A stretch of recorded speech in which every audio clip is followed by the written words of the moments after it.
The Lord's wisdom and blessing is with us, heart dwellers. The title of this message is Your Worst Enemy. And it was interesting as I entered into worship today. I spent a long time in worship and just was not connecting with the Lord. I know you guys can relate to that. That can be so frustrating. So when I finally knew it was time to stop and listen for the message, even though I didn't feel that usual anointing, I just stopped anyway and listened, and sure enough, he was there. As he taught us in yesterday's teaching, he said, just expect me to be there because I'm there, and it doesn't depend on whether you've been good or bad. I'm still there. So here I am, Lord, and it's been really hard without being able to feel you deeply. You know I cannot live without you from day to day. I know you're here. I've seen and felt you. And I know by faith, but nothing in this world can replace your embrace and the infilling of your spirit in my heart each morning. He answered me and said, can you accept and receive by faith that although you don't feel it, I am nonetheless infusing you with myself? With your help I can, but still it is hard, Lord. Then I had a thought. When he mentioned infusing with himself, I thought, I should receive communion because that's one time when I really feel that infusion of grace. So I did. I had meant to receive communion hours ago during worship and prayer, but I kept forgetting. So I did receive communion and spend some time thanking him for his graces, and he was right there. His chin was on my forehead, and he drew away. He was holding me to his heart, and he drew away, and he began. You see, you've been thinking about everyone else but me this morning. Your mind has drifted to umpteen different places. Lord, I can't control my mind. It's like a runaway car with no brakes, careening down the mountainside with no way to stop, even with a binding prayer. My love, the more you isolate yourself from the concerns of the world, the less your brain will have opportunity to call up images, memories, and the like. Little desires, like little foxes, can also impede your concentration. The less you have to do with the world, the clearer your mind, Clare. It is true, Lord. I've had to find winter boots and a lightweight coat for the mornings here, which are so cold when I go to prayer. That put me shopping on the net for the appropriate item, which is always dangerous because I get an idea in my head and I look till I find it. Avarice, the black panther who stalks me, makes his presence known. For those of you who are new on our channel, I came from a very artistic, acquisitive, and materialistic environment. I was constantly courting beautiful things, to the point where the Lord was on the perimeter of my life, not in the center. The best thing that ever happened to me was when we sold everything and went to live in a cabin in the Pocono Mountains in Pennsylvania. I was never freer, happier, or closer to the Lord in my life. That experience set a precedent that helped me overcome this panther. But he's still alive in my flesh and makes his presence known when I begin to do foolish things for me, like shop. Other souls could do it and lay it down, but not me. And tracing back the source of that panther, I had a dream when I first became a Christian. I was swimming in the lake at our summer house. All of a sudden, a large, muscular black panther came swimming towards me and tried to drown me. I fought him with all my might. He would go under and I would think, he's dead. Then he would come bursting back up out of the water and pull me under.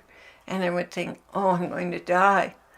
Back and forth we fought. And the dream ended before I could tell who won. I thought I'd made an end to him before I awoke. But could I really be sure? I didn't know what that dream was about at the time. I really had no clue. Then it was revealed to me a demon of avarice was assigned to lure me away from the Lord. And it did, for many years. until the Poconos, but it's still lurking in the shadows. Can any of you relate? Do you have a Black Panther? Maybe it's popularity, power, money, drugs, alcohol, sex, or food. Whatever it is, it pulls you away from Jesus with desires that are fruitless in eternity and could easily lead to damnation. But the thoughts I was barraged with were not so much about shopping. They were more about past failures in my life, foolish mistakes I made that hurt others. Well, we all know who accuses the brethren day and night. But several times in the past few minutes, I keep seeing a man who is rather stocky with a broad forehead and very intense eyes, who appears to be opposing me, sitting squarely opposite me and trying to scramble my thoughts by getting my mind on other things. Lord, is that real or imagined? He answered me, it's imagined, but a good representation of your fleshly nature, an opponent intent on getting his own way. Yes, it is an embodiment of your flesh. Its stature is stubborn, bullish, squat, and firmly planted in opposition to your spirit, which is like an innocent little child. This is your greatest enemy, Clare. No one can do greater harm to yourself than you. No one.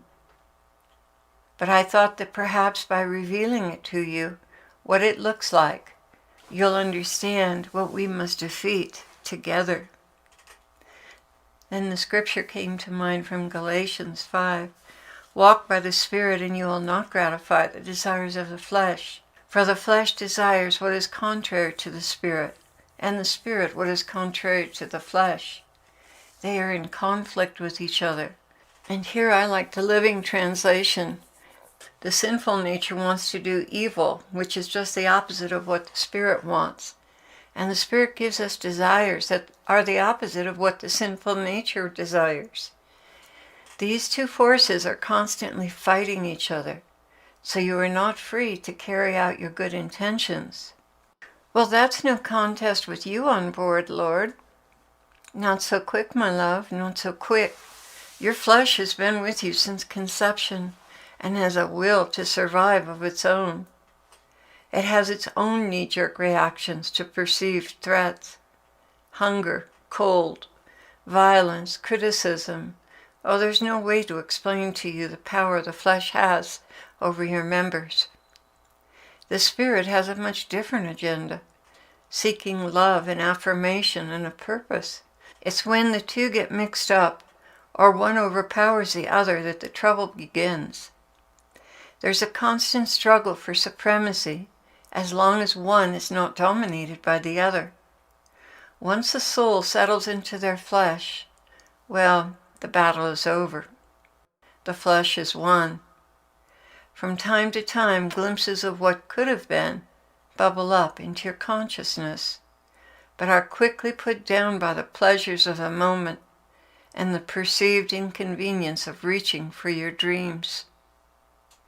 When a soul is born again, and I'm given complete access to the desire nature, I begin to turn that arrangement upside down. By my Spirit, you become aware of something greater than survival and pleasures of the moment. You begin to long for your heavenly homeland and the freedom you will have there. You begin to remember key moments when I presented you with a dream or vision or even a word of prophecy, and something within stirs. At that point, I begin to take your hand and lift you up from your bed of indifference and failure, lost purposes and impossible dreams. Then the struggle is on. There are some so self-disciplined that this seems a very little issue to them. On the other hand, much of what motivated them before their conversion has to do with the world, power, influence, fame, and glory.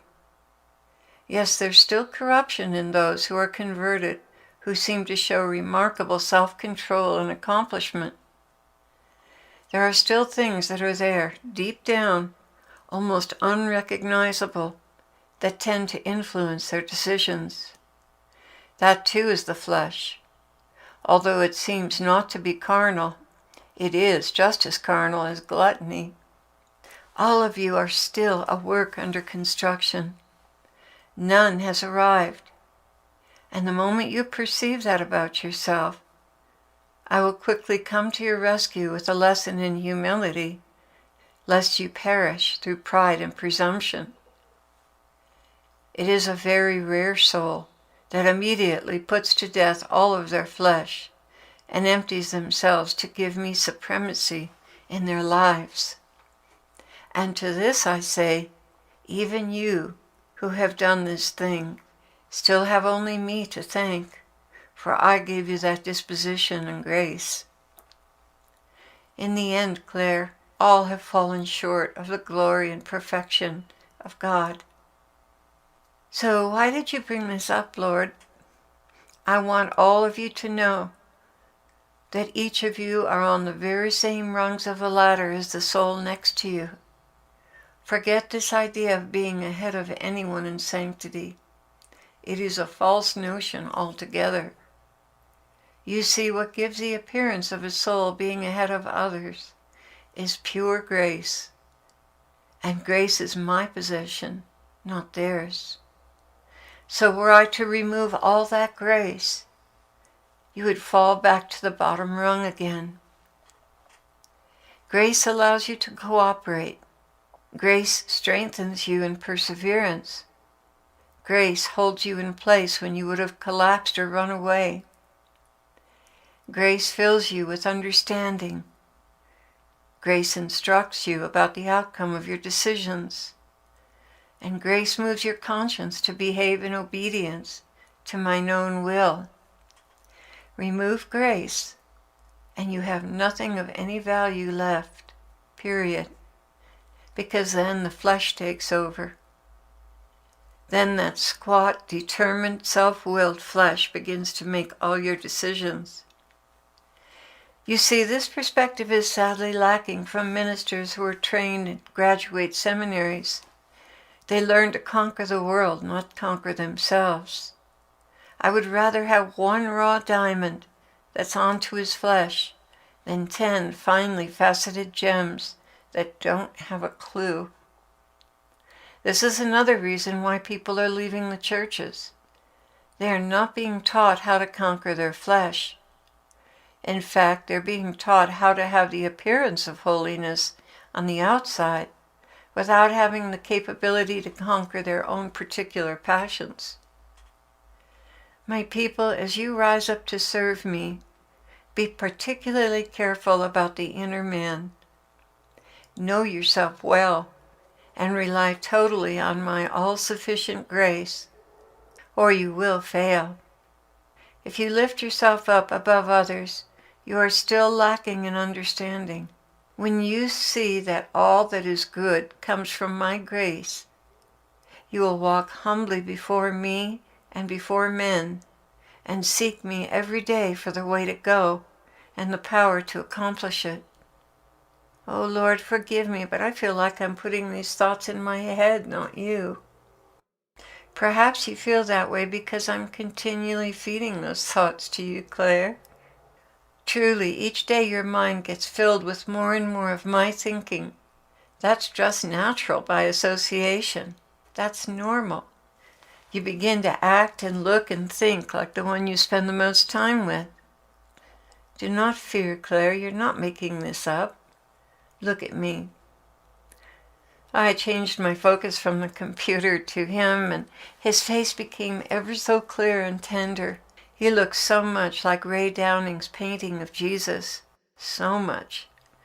His expression was tender and almost plaintive. Are you going to doubt me too? I'm sorry, Lord. I'm my own worst enemy, as you said. He answered and said, well, to your credit, if you didn't test the spirits, you would not be a good example to others. You do have to be careful. But understand, when the gate of virtue has been abandoned, that is when the devils enter. Meekness, humility, awareness of your frailty, and complete dependence on me. Those are the hinges on the gate of virtue that will protect you even from yourself, the worst adversary. But do not fear. With each new day, as you grow in awareness and obedience, it becomes easier and easier to know without a doubt, I am your source of strength, your one and only source.